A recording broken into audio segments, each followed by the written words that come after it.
Hello friends, welcome to the study with micro. मैं रंजीत सिंह, आपका दोस्त, नई वीडियो के साथ जो कि संबंधित है पर्यावरण एवं पारिस्थितिकी से। और इसकी एक वीडियो अपलोड हो चुकी है, आप उसको देखिएगा। आज हम बात करेंगे उसके नेक्स्ट टॉपिक से और देखते हैं कौन से क्वेश्चन प्रीवियस ईयर में आए हुए हैं, उनका अध्ययन करेंगे। उनसे पहले हम जानेंगे कुछ महत्वपूर्ण फैक्ट्स जानेंगे। तो फ्रेंड्स, आज का टॉपिक है प्रकृति में, नेचर में कार्बन चक्र, कार्बन सर्किल व वाटर सर्किल क्या है, इसके बारे में हम आज जानेंगे कि कार्बन चक्र क्या है और जल चक्र क्या है। तो हमारे पास आज के जो टॉपिक हैं वो है कार्बन चक्र और दूसरा टॉपिक है जल चक्र, जो कि काफ़ी इम्पोर्टेंट है फ्रेंड्स, काफ़ी इम्पोर्टेंट है। पर्यावरण विभिन्न जैविक, अजैविक और जैविक घटकों से मिलकर बना हुआ है, जो कि हमने इसके बारे में पढ़ा था पहले। ये घटक आपस में इंटरेक्ट करते हैं, यानी अंतःक्रिया करते हैं। सामान्यतः यह अंतरक्रिया एक चक्री यानी सर्किल के स्वरूप में या सर्किल के रूप में चलती है, होती है। अर्थात तत्वों का जो चक्रण होता है, रिसाइकल होता है, जो वो एक रूप से दूसरे रूप में होता है। तो फ्रेंड्स, कथन कारण में कभी आ सकते हैं या पॉइंट आ सकते हैं, निम्न में से चक्र से संबंधित कौन सा कथन गलत है। तो ये आपका क्वेश्चन ऐसे मिलेगा, क्या चक्र में यानी प्राकृतिक चक्र में या कार्बन चक्र में क्या जैविक और अजैविक घटक मिलकर के बने होते हैं, ये आपस में अंतःक्रिया करते हैं, कथन हो गया। अगर अंतःक्रिया करते हैं तो कहेंगे अंतःक्रिया एक चक्री रूप में होती है फ्रेंड्स, बोलोगे हाँ। अर्थात तत्वों का चक्रण होता है, तत्व जो होते हैं एक रूप से दूसरे रूप में चेंज हो जाते हैं। यह चक्रण जो होता है प्रकृति में कार्बन चक्र, जल चक्र, ऐसे भी सल्फर चक्र होता है, काफ़ी है। नाइट्रोजन चक्र है जिसका आप अध्ययन करेंगे, लेकिन अभी हम देखेंगे यहाँ पे कार्बन चक्र और जल चक्र क्या है, इसके रूप में दिखाई देते हैं। बात करेंगे नेक्स्ट फैक्ट की, पृथ्वी के कार्बन चक्र में कार्बनिक पदार्थों के अपघटन से, जीवधारियों द्वारा श्वसन प्रक्रिया से, ज्वालामुखी क्रियाओं से, जीवाश्म ईंधन के दहन जलने से कार्बन डाइऑक्साइड गैस निकलती है।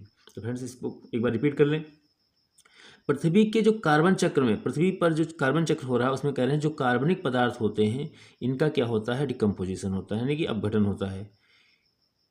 अपघटन से जीवधारियों द्वारा जो सांस ली जाती है उसके द्वारा कार्बन डाइऑक्साइड निकलती है। ज्वालामुखी क्रियाओं से भी गैसें निकलती हैं, कार्बन डाइऑक्साइड निकलती है। और फ्रेंड्स, जीवाश्म ईंधनों के जलने से इन सब से CO2 निकलती है। फ्रेंड्स, क्या निकलती है, कौन सी गैस, CO2 गैस निकलती है, जिसको हम कार्बन डाइऑक्साइड के नाम से जानते हैं। ये जो गैस होती है फ्रेंड्स, ये स्वपोषित जो हेटेरोट्रॉप्स होते हैं, जो पौधे अपना भोजन स्वयं बना लेते हैं, वो क्या करते हैं, इस गैस को ले लेते हैं। यानी स्वपोषित जो होते हैं, स्वपोषित जो अपना भोजन स्वयं बना लेते हैं, यानी प्लांट्स, पौधे, ये करते क्या है, ये सूर्य का प्रकाश लेते हैं। फ्रेंड्स, अभी इस चक्र को हम समझाएंगे, आसानी से आप समझिएगा। तो ये क्या करेंगे, अपना भोजन बना लेंगे। तो इस प्रक्रिया द्वारा, किसके द्वारा, फोटोसिंथेसिस यानी प्रकाश संश्लेषण की क्रिया के द्वारा ये क्या बनाते हैं, मंड, जिसको हम लोग कार्बोहाइड्रेट्स के नाम से भी जानते हैं, ठीक है, ग्लूकोज जिसको कहते हैं, के रूप में निर्माण करेंगे और वायुमंडलीय कार्बन डाइऑक्साइड का ग्रहण कर लेते हैं। और कार्बन चक्र जो होता है वायुमंडल में कार्बन तत्व का संतुलन बनाए रखता है। तो आइए इसको चित्र के माध्यम से आसानी से समझते हैं। चलिए फ्रेंड्स, इस चित्र के माध्यम से देखेंगे प्रकृति में कार्बन चक्र कैसे होता है। तो फ्रेंड्स, जैसे देखिए हमारे पास क्या है, वायुमंडल में उपस्थित है कार्बन डाइऑक्साइड, CO2 उपस्थित है। अब ये जो पादप है ये कार्बनिक यौगिक कह रहा है, ये क्या करता है, कार्बन डाइऑक्साइड, सूर्य की मात्रा, इन सबको, या कोयले से जलने के, इन सब से जो है निकलने वाली जो भी चीज़ें होती हैं, या पानी से कह रहे हैं, पानी में कार्बोनेट होती है तो उसमें CO2 की मात्रा होगी। इन सब से क्या करता है, कार्बन की मात्रा ले लेता है, कौन, पौधा ले लेता है। और ये पौधा क्या करता है, भोजन बना लेता है कार्बोहाइड्रेट के रूप में। और इस तरीके से जो कार्बन डाइऑक्साइड होता है इसको तोड़ देता है, किसमें तोड़ देता है, तो फ्रेंड्स इसको तोड़ देता है C+O2 में, इसको प्रक्रिया के दौरान। तो इस यहीं से हमारा जो CO2 होता है, इसमें से तोड़ने के बाद ही हमें क्या मिल जाता है, ऑक्सीजन। और फ्रेंड्स ये जो C होता है आपका, ये पुनः फिर से क्या होता है, प्रकृति में छूट जाता है। इस तरीके से कार्बन जो होता है वो कार्बन चक्र में वायुमंडल में कार्बन तत्व फिर से बन जाता है, और जब ये फिर ऑक्सीजन से क्रिया करता है तो फिर से कार्बन डाइऑक्साइड फ्रेंड्स बन जाता है। तो इस तरीके से सर्कल आपका कंप्लीट हो जाता है। चलिए नेक्स्ट पॉइंट पे बढ़ते हैं। कार्बन पृथ्वी पर बहुत सारी अवस्थाओं में पाया जाता है। ये सारे के सारे फैक्ट्स फ्रेंड याद रखिएगा, कथन में पूछे जा सकते हैं। यह अपने मूल रूप में जो है पाया जाता है तो ग्रेफाइट और हीरा में पाया जाता है, यानी हीरा ग्रेफाइट जो है वो कार्बन के अपरूप हैं। यौगिक के रूप में अगर बात किया जाए वायुमंडल में तो कार्बन डाइऑक्साइड यानी CO2 के रूप में पाया जाता है। तो फ्रेंड्स यहाँ से क्वेश्चन बन सकता है, कार्बन जो है यौगिक के रूप में पाया जाता है, तो हाँ। कार्बन अपरूप के रूप में पाया जाता है, तो बोलोगे हाँ। किसके रूप में, हीरा और ग्रेफाइट के रूप में। फ्रेंड्स बात करें अगर कार्बोनेट के रूप में, तो चूना पत्थर में भी देखो जो है, चूना पत्थर में कार्बोनेट और हाइड्रोजन कार्बोनेट के रूप में पाया जाता है। विभिन्न प्रकार के जो खनिज होते हैं उसमें भी कार्बन पाया जाता है। जल की तरह जो है विभिन्न भौतिक एवं जैविक क्रियाओं के द्वारा पुनर्चक्रण होता रहता है। वहीं दूसरी ओर जल चक्र में सौर विकिरण की सबसे महत्वपूर्ण भूमिका होती है। यानी जो जल विकिरण होता है उसमें सौर विकिरण की सबसे महत्वपूर्ण भूमिका होती है, क्योंकि अगर सौर विकिरण नहीं होगा तो जल चक्र संभव नहीं हो सकता है। यानी ये ध्यान रखिएगा, सौर विकिरण जो होता है जल चक्र को संचालित करता है या चलाता है और जल का वाष्पीकरण करता है। इसलिए फ्रेंड्स जल का वाष्पीकरण संभव होगा तभी जब सौर विकिरण होगा, हीट होगी, उष्मा होगी सौर की, तभी हो सकता है। सूर्य प्रकाश होना जरूरी है। वायुमंडल में वर्षा की मात्रा निर्धारित करती है। ये भी सही है कि जो वायुमंडल है, वायुमंडल में जो नमी होती है या वर्षा की जो मात्रा होती है वो भी क्या होती है, मात्रा जल चक्र पर प्रभाव डालती है। सभी प्रकार की वर्षा की मात्रा, बूंदाबांदी, वर्षा, बर्फबारी इत्यादि वायुमंडल में नमी की मात्रा में बढ़ोतरी से बढ़ती है। यानी फ्रेंड्स अगर ये सब चीज़ें ज़्यादा होंगी, यानी वायुमंडल में फ्रेंड्स अगर नमी ज़्यादा होगी या बूंदाबांदी, वर्षा, बर्फबारी या वर्षा की मात्रा ज़्यादा होगी या वायुमंडल में नमी फ्रेंड्स ज़्यादा होगी, तो आपका सौर चक्र जो है, जल चक्र जो है वो तेज़ी से होगा, उस पर उसका प्रभाव पड़ेगा। सौर विकिरण द्वारा बर्फ का यानी आइस का जो है जल में द्रवीकरण होता है, यानी बर्फ जो है चेंज होकर किसमें बदल जाती है, पानी में बदल जाती है। जल चक्र हाइड्रोस्फीयर में, जल मंडल जिसको बोलते हैं फ्रेंड्स, जल चक्र जल मंडल में जल की विभिन्न गतिविधियों को दर्शाता है। प्रकृति में जल चक्र को निम्न प्रकार से प्रदर्शित किया जा सकता है। इसको फ्रेंड्स हम अपने चित्र के माध्यम से समझ सकते हैं। तो ये रहा फ्रेंड्स अपना जल चक्र, जल चक्र का जो है आपका डायग्राम।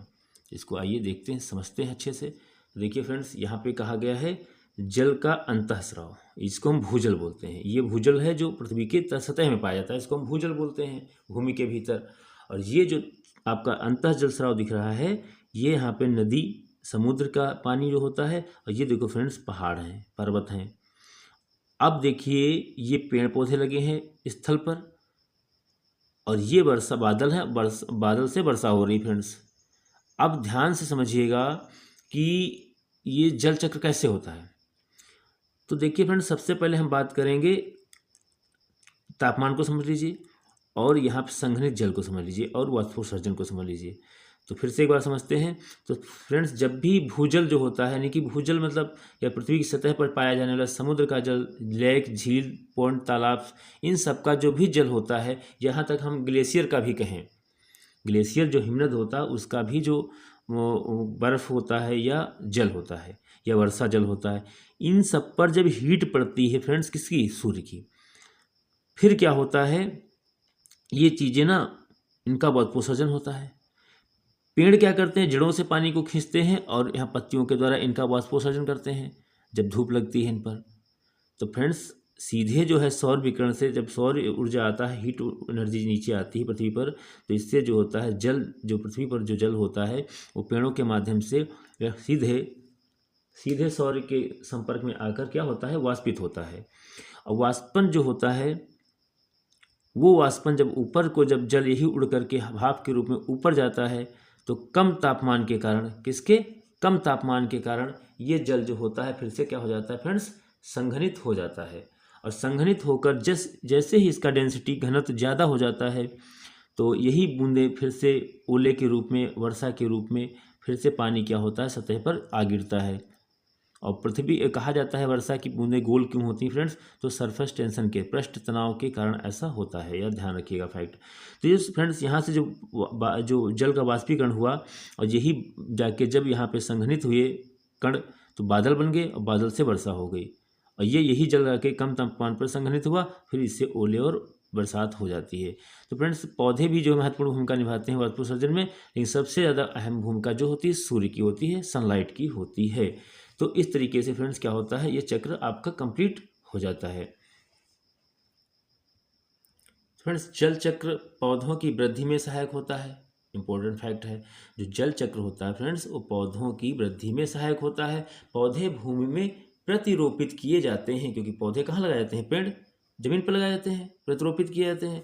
तथा भूमि में उपस्थित उनके जो मूल रोम होते हैं, जो जड़ें होती हैं, उनके द्वारा वह जल को अवशोषित करते हैं। और फ्रेंड्स यहाँ पे साइंस का एक क्वेश्चन आपको मैं बता देना चाहता हूँ कि जो पौधे होते हैं, प्लांट्स होते हैं, उनमें जल या मूल रोमों से जल जो ऊपर की ओर लाते हैं उसको कहा गया किस अंग से ऐसा होता है, तो फ्रेंड्स जाइलम से होता है, ध्यान रखिएगा। जाइलम से पौधे जल को अवशोषित कर लेते हैं। और फूड को अगर कहा जाए किससे अवशोषित करते हैं, भोजन को इकट्ठा करके कहाँ पे, फूड पाइप में भेजते हैं, तो फ्लोएम होता है फ्रेंड्स, एधा जिसको कहते हैं, ध्यान रखिएगा। तो यहाँ पर मूल रोमों द्वारा जल को अवशोषित कर लेते हैं। और सामान्यतः पौधों के अधिकांश मूल रोम जो होते हैं प्रतिरोपण के कारण नष्ट हो जाते हैं, इसलिए कई प्रतिरोपित पौधों में वृद्धि नहीं हो पाती है। ध्यान रहे कि ध्यातव्य है कि मूल रोम मृदा में उपस्थित मृदा विलयन सॉइल सॉल्यूशन में के संपर्क में रहते हैं। जो मूल रोम है, मृदा है, उसमें जो होता है ये विलयन क्या होता है, जमीन में घुला रहता है। उस जड़ें जो होती हैं सीधे सॉइल सॉल्यूशन के संपर्क में रहती हैं। इन मूल रोमों के द्वारा ही पौधे भूमि से जल को अवशोषित कर लेते हैं। मूल रोम की कोशाभित्त या कोशिकाभित्त को मुख्यतः सेलुलोज से बनी होती है, इसीलिए पौधे जो होते हैं फ्रेंड्स, पौधों में क्या पाया जाता है, तो सेलुलोज पाया जाता है। कोशिकाभित्त जो है सेलुलोज की ही बनी होती है पौधों में। इसके साथ इसमें कुछ पेक्टिन नामक एक विटामिन होता है, प्रोटीन होता है। बात करें प्रोटीन की तो ये पेक्टिन होता है। पेक्टिन के कारण मूल रोम मृदा से चिपके रहते हैं। मूल रोमों की कोशिकाभित्त जो होती है प्रेमेम्बल मेम्ब्रेन होती है, पारगम्य कला कहलाती है, इसको कहता है पारगम्य, यानी कि जो इसके मूल रोम होते हैं फ्रेंड्स, उसकी जो कोशिकाभित्त होती है वो कैसी होती है, पारगम्य कला, या उसको बोलते हैं परमेम्बल मेम्ब्रेन की तरह कार्य करती है। तो यहाँ पर जो है इस बात को आप ध्यान रखिएगा, जो पौधे की जड़ें होती हैं वो जड़ें क्या करती हैं, जल को अवशोषित कर लेती हैं। क्यों फ्रेंड्स, क्योंकि जल जो जड़ें होती हैं वो सीधे की सीधे मूल रोम जो मृदा में उपस्थित विलयन होता है, मृदा विलयन, उसके सीधे संपर्क में रहता है। क्योंकि मूल जो रोम होती हैं उनकी जो कोशाभित्त होती है, यानी कोशिकाभित्त जो होती है वो सेलुलोज की बनी होती है। और इसमें सेलुलोज में कहा गया इसकी जड़ों में कुछ पेक्टिन पाया जाता है। और पेक्टिन क्या करता है, ये मूल रोम को मृदा से चिपका देता है। यानी कि जड़ में जब मिट्टी चिपकी होती है वो किसके द्वारा चिपकी होती है, वो पेक्टिन नामक जो है एंजाइम के कारण ऐसा होता है। पेक्टिन नामक जो एंजाइम नहीं कहेंगे फ्रेंड्स, पेक्टिन जो होता है एक प्रकार सा प्रोटीन होता है आपका, उससे चिपका रहता है। और ये क्या करता है, ये जल को अवशोषित करने में मदद करता है। और अगर कहा जाए जो इसकी मूल रोम होती हैं उनकी जो कोशिकाभित्त होती हैं वो किसके तरह कार्य करती हैं, तो पारगम्य कला की रूप में कार्य करती हैं। तो इस तरीके से फ्रेंड्स ध्यान इसका रखना है आपको। चलिए नेक्स्ट क्वेश्चन पे चलते हैं। नेक्स्ट क्वेश्चन पे नहीं, नेक्स्ट फैक्ट पे चलते हैं फ्रेंड्स। इसके अलावा एक कारण यह भी है कि खेतों में उर्वरकों यानी फर्टिलाइजर्स का प्रयोग करने पर यदि शीघ्र ही अधिक जल से खेतों की सिंचाई नहीं होती है तो मृदा विलयन की सांद्रता अधिक हो जाती है। इसलिए जल्द से जल्द जो है सिंचाई खेतों में करना चाहिए, क्योंकि आपने अगर उर्वरक डाल दिए हैं और उर्वरक डालने के बाद अगर जल्दी आप सिंचाई नहीं करते हैं तो विलयन की सांद्रता क्या होगी फ्रेंड्स, अधिक हो जाएगी। विलयन की सांद्रता अधिक हो जाएगी। जिसके कारण कह रहा है जिससे जड़ के मूल रोमों द्वारा जल अवशोषण कठिन हो जाता है। आसानी से फिर जल को अवशोषित मूल रोम जो होते हैं वो आसानी से जल को अवशोषित नहीं कर पाते हैं। इसके कारण पौधे क्या होते हैं फ्रेंड्स, मुरझा जाते हैं। इसलिए उर्वरक डालने के बाद शीघ्र ही खेतों में सिंचाई करना चाहिए। उल्लेखनीय है कि जल अवशोषण प्रायः भूजल, अवेलेबल वाटर, सॉइल वाटर, मृदा के तापमान, मृदा की विलयन की सांद्रता, मृदा की वायु, एयर जैसे कारक निर्भर होते हैं। ये फ्रेंड्स आपको फैक्ट याद रखना है। भूमि जल, अवेलेबल वाटर, सॉइल याद रखना है, मृदा के तापमान टेम्परेचर पर, और मृदा सॉल्यूशन या विलयन की सांद्रता पर, मृदा की वायु पर, ये सब कारक निर्भर करते हैं इस चक्र में पूरा होने में। इस प्रकार जल मंडल में स्थित जल चक्र द्वारा पर्यावरण में अपनी मुख्य विभिन्न प्रकार से भूमिका निभाता है और जल चक्र के साथ ही वायुमंडल में होने वाली गतिविधियां भी पर्यावरण में महत्वपूर्ण भूमिका निभाती हैं। अब आइए देखते हैं कुछ क्वेश्चंस जो प्रीवियस ईयर में पूछे गए हैं। तो ये फ्रेंड्स आपका रहा पहला क्वेश्चन। कहा गया है निम्नलिखित में से उपयुक्त में से कौन सी क्रियाएं पृथ्वी के कार्बन चक्र में कार्बन डाइऑक्साइड जोड़ती हैं, यानी कि किनसे जो है कार्बन डाइऑक्साइड यानी कि उत्सर्जित होता है। तो आप देखिए, क्या प्रकाश संश्लेषण से कार्बन डाइऑक्साइड उत्पन्न होगा? आप कहेंगे नहीं। क्यों? क्योंकि इसमें तो उसका इमिनेशन होता है, यानी कि इमिशन होता है, यानी कि उसको यहाँ पे उसको खत्म किया जाता है, ना कि उसका उत्सर्जन होता है। निकलती कहाँ है इससे? इसमें तो खत्म हो जाती है। श्वसन, ये फ्रेंड्स होगा। आप जब सांस लेते हैं तो आप कार्बन डाइऑक्साइड गैस जो होती है उसको रिलीज करते हैं। जैव पदार्थों का अपक्षय, इसमें भी फ्रेंड्स आपको देखने को मिलेगी। और ज्वालामुखी क्रियाएं, इनसे भी कार्बन, यानी फ्रेंड्स इस क्वेश्चन में सीधे आपको ये समझना है कि किन से CO2 कार्बन डाइऑक्साइड गैस निकलेगी, आपको ये देखना है। तो फ्रेंड्स अगर देखा जाए प्रकाश संश्लेषण को छोड़कर बाकी तीनों की तीनों जो आपके हैं वो विकल्प क्या हो जाएंगे? सही हो जाएंगे। तो पहला नहीं होगा, दूसरा, तीसरा, चौथा आपका सही आंसर हो जाएगा। 2011 और 2014 IAS प्री में पूछा गया एग्ज़ाम है फ्रेंड्स, काफ़ी इंपॉर्टेंट फ्रेंड्स है। अब छोटे एग्जाम जो होते हैं फ्रेंड्स अगर बात करें तो क्वेश्चन ऐसे ही केवल आ सकता है, कार्बन चक्र में पृथ्वी की, इसमें 4 ऑप्शन दिए हुए हैं, मान लीजिए कूट में बना दिया, तो इसमें पूछ सकता है कि जैव पदार्थों के अपक्षय से कौन सी गैस निकलती है? तो कार्बन डाइऑक्साइड निकलती है। ऐसे सीधे क्वेश्चन पूछ देगा। तो ये फ्रेंड्स रहा क्वेश्चन 2 जो कि पूछा गया है उत्तर प्रदेश PCS मेंस 2012 में पूछा गया क्वेश्चन है। पूछा गया है फ्रेंड्स क्वेश्चन, कौन सा पृथ्वी के कार्बन चक्र में कार्बन डाइऑक्साइड गैस की मात्रा, कार्बन डाइऑक्साइड की मात्रा को नहीं बढ़ाता है? काफ़ी इंपॉर्टेंट क्वेश्चन है फ्रेंड्स। तो अभी देखो इसका आंसर आपने देखा था, जब ज्वालामुखी क्रिया होगी तब भी निकलेगी CO2, जैविक पदार्थों का जो अपक्षय होगा फ्रेंड्स तब भी निकलेगी CO2, श्वसन करेंगे आप तब भी निकलेगी CO2। फ्रेंड्स बी विकल्प सही हो जाएगा, क्योंकि आप जब भी देखा होगा पौधे प्रकाश संश्लेषण करते हैं तो उसमें CO2 को क्या करते हैं? खपत कर लेते हैं, यानी CO2 को ही लेकर के अपना भोजन बनाते हैं। तो इसका सही विकल्प जो हो जाएगा ऑप्शन बी हो जाएगा। तो चलिए नेक्स्ट क्वेश्चन देखते हैं। ऐसे ही क्वेश्चन आएंगे फ्रेंड्स, अगर एक बार आप थ्योरी को कवर कर लेते हैं फिर आपको इतना ज़्यादा कठिन नहीं पड़ेगा। चलिए नेक्स्ट क्वेश्चन आपको ये दिखते हैं कि सौर विकिरण की सबसे महत्वपूर्ण भूमिका क्या है? तो सौर विकिरण की जो महत्वपूर्ण भूमिका है, जैसा कि आपने विकल्प भी देख लिया होगा शायद, वो इसका जल चक्र है। क्योंकि जल चक्र जो होता है, अगर कहा गया था टेम्परेचर कम होगा तो जल चक्र इतना ज़्यादा प्रभावी नहीं होगा। तो इसमें फ्रेंड्स जो है देखो 2 बार 3 लगातार पूछा गया क्वेश्चन है। ऐसे क्वेश्चन पूछा था, इसकी व्याख्या भी आप फ्रेंड्स पढ़ लें। जल चक्र में सौर विकिरण की सबसे महत्वपूर्ण भूमिका होती है। सौर विकिरण जल चक्र को चलित करता है, जल का वाष्पीकरण करता है। सौर विकिरण द्वारा बर्फ का जल में द्रवीकरण मतलब चेंज होता है। और जल चक्र हाइड्रोस्फीयर में जल की विभिन्न गतिविधियों को दर्शाता है। नेक्स्ट पॉइंट देखते हैं फ्रेंड्स, और देखिए क्वेश्चन है, ये भी पूछा गया आपका क्वेश्चन है PCS 2000 प्री में पूछा गया 2017। वर्षा की मात्रा निर्भर करती है। तो वर्षा की मात्रा किस पर निर्भर करती है? तो तापक्रम पर प्रभाव नहीं पड़ेगा कोई इसका, वर्षा की मात्रा का। हवा के दाब पर प्रभाव उसका क्या पड़ेगा? ये पड़ेगा आपका जल चक्र। तो वर्षा की मात्रा जितनी ज़्यादा होगी जल चक्र आपका उतना ही कम्प्लीटली होगा। चलिए व्याख्या देख लेते हैं इसकी। वायुमंडल में नमी वर्षा की मात्रा का निर्धारण करती है। सभी प्रकार की वर्षा की मात्रा, बूंदाबांदी, वर्षा, बर्फबारी इत्यादि वायुमंडल में नमी की मात्रा में बढ़ोतरी करता है। नेक्स्ट क्वेश्चन पे चलते हैं फ्रेंड्स। तो फ्रेंड्स यहाँ पर है, कई प्रतिरोपित पौधे इसलिए नहीं बढ़ते हैं क्योंकि, क्यों नहीं बढ़ते हैं? तो कहा गया क्या नई मिट्टी में इष्ट खनिज पदार्थ नहीं हो रहते हैं? तो ये तो साफ साफ गलत है। मिट्टी में खनिज पदार्थ तो रहते हैं, नई मिट्टी में नहीं रहते हैं, ऐसा भी नहीं होता है। अधिकांश मूल रोम नई मिट्टी को अधिक शक्ति से नहीं जकड़ ले पाती हैं, तो ये भी नहीं फ्रेंड्स इसका सही आंसर हो सकता है। क्यों?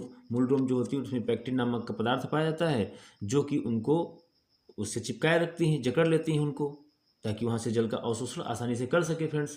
तो ये भी इसका विकल्प नहीं होगा। तो नेक्स्ट दोनों विकल्प नेक्स्ट पेज पर हैं, चलिए उनको देखते हैं।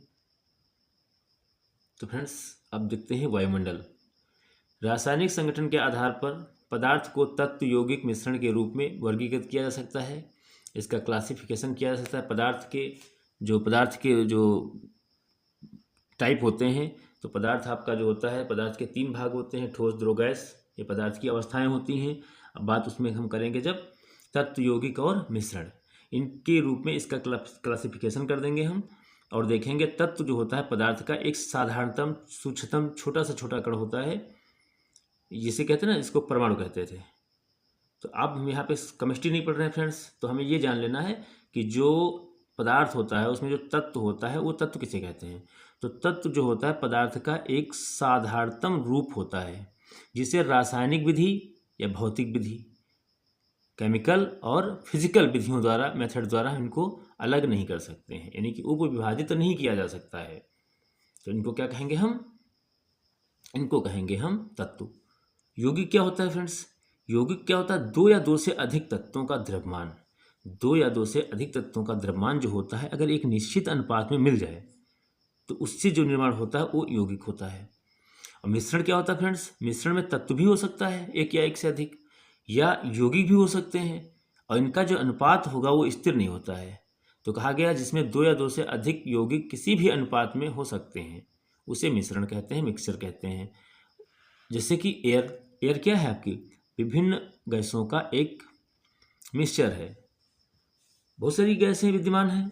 पृथ्वी के परितः विद्यमान गैसों या वायु के समूह को हम वायुमंडल कहते हैं, और पृथ्वी के परितः विद्यमान गैसों या समूह के वायुमंडल कहते हैं, जिसमें हमारी कौन सी गैस है? इसमें नाइट्रोजन गैस है, ऑक्सीजन गैस है, कार्बन डाइऑक्साइड गैस है तथा अन्य गैसें पाई जाती हैं।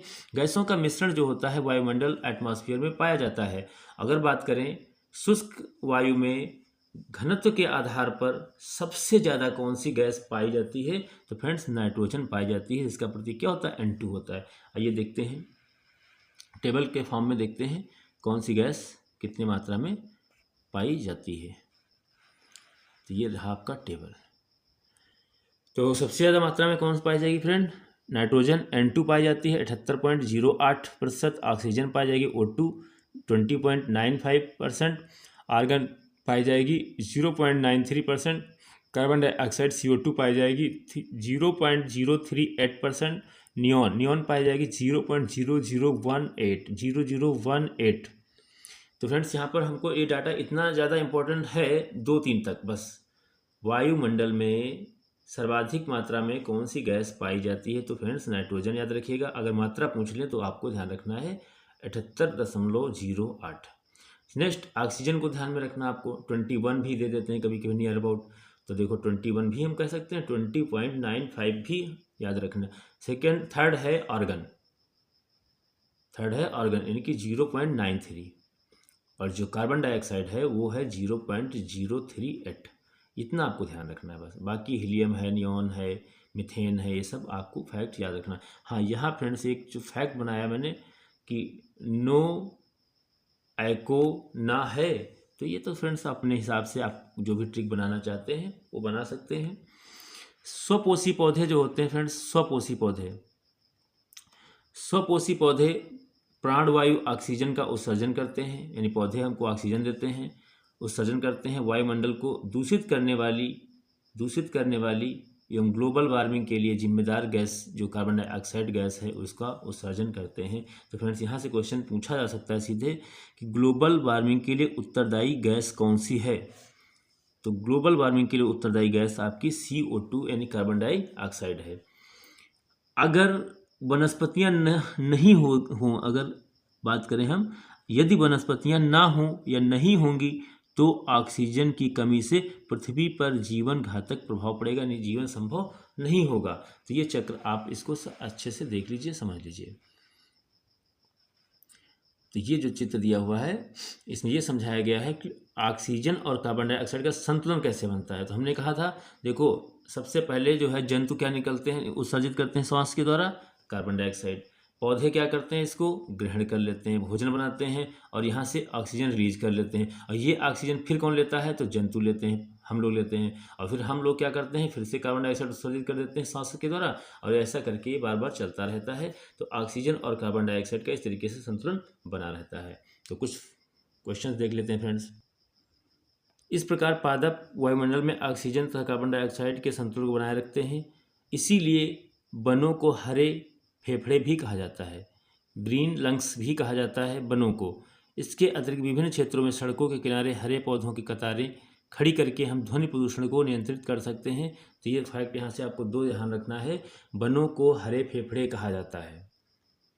और क्या ध्यान रखना है कि हम सड़क के किनारे पौधों को लगा करके ध्वनि प्रदूषण को कम कर सकते हैं। तो दोनों फैक्ट फ्रेंड्स आपके काफ़ी इंपॉर्टेंट है। नेक्स्ट क्वेश्चन देखते हैं, पृथ्वी के चारों ओर गैसों के समूह को क्या कहते हैं। तो फ्रेंड्स इसका सही आंसर हो जाएगा वायुमंडल। वायुमंडल कहते हैं फ्रेंड्स। अब क्वेश्चन ही देख लेते हैं केवल फटाफट। वायु क्या है, तो वायु एक क्या है, वायु एक यौगिक है। ये भी पूछा गया आपका क्वेश्चन है, वायु एक यौगिक है कि मिश्रण है, या तत्व है या घटक है। तो फ्रेंड्स इसका सही आंसर हो जाएगा वायु जो है एयर इज अ मिक्सचर। तो वायु जो है एक मिश्रण है। नेक्स्ट क्वेश्चन देख लेते हैं, आप इसको पढ़ लीजिएगा। एक मिश्रण पदार्थ, मिक्स पदार्थ होता है जो दो या दो से अधिक तत्व या यौगिकों से मिलकर बना होता है। निश्चित अनुपात में नहीं होता, ये ध्यान रखिए आप। गैसों का यह मिश्रण वायुमंडल में एटमॉस्फेयर में पाया जाता है। नेक्स्ट क्वेश्चन क्या है फ्रेंड्स, शुष्क वायु में नाइट्रोजन की मात्रा कितनी होती है। तो आपको भी बताया था 78% होती है। 78 जो है 08% होता है। तो आप इसको ध्यान रखिएगा। देन उसके बाद ऑक्सीजन होती है, आर्गन होता है, फिर कार्बन डाइऑक्साइड होता है, सबसे ज़्यादा नाइट्रोजन होती है। नेक्स्ट है, निम्नलिखित में से नोबल गैसों में से कौन सी वायु में नहीं पाई जाती है। तो रेडॉन फ्रेंड्स जो है इसका सही आंसर हो जाएगा रेडॉन। एक मिनट सर चेक कर लेते हैं जरा सा। हाँ, निम्नलिखित नोबल गैसों में से कौन सी गैस नहीं पाई जाती है, जिसका सही आंसर हो जाएगा रेडॉन। यानी कि रेडॉन जो होता है ये ज्वालामुखी जब विस्फोट होता है या जब भी भूकंप आना होता है उसमें ये गैस रिलीज होती है। तो ये आप ध्यान रखिएगा। हीलियम और आर्गन आपकी क्या है, ये दोनों की दोनों अक्रिय गैसें, नोबल गैसें हैं जो कि पाई जाती हैं वायुमंडल में। नेक्स्ट क्वेश्चन 5 है, वातावरण में सर्वाधिक प्रतिशत किस गैस का है।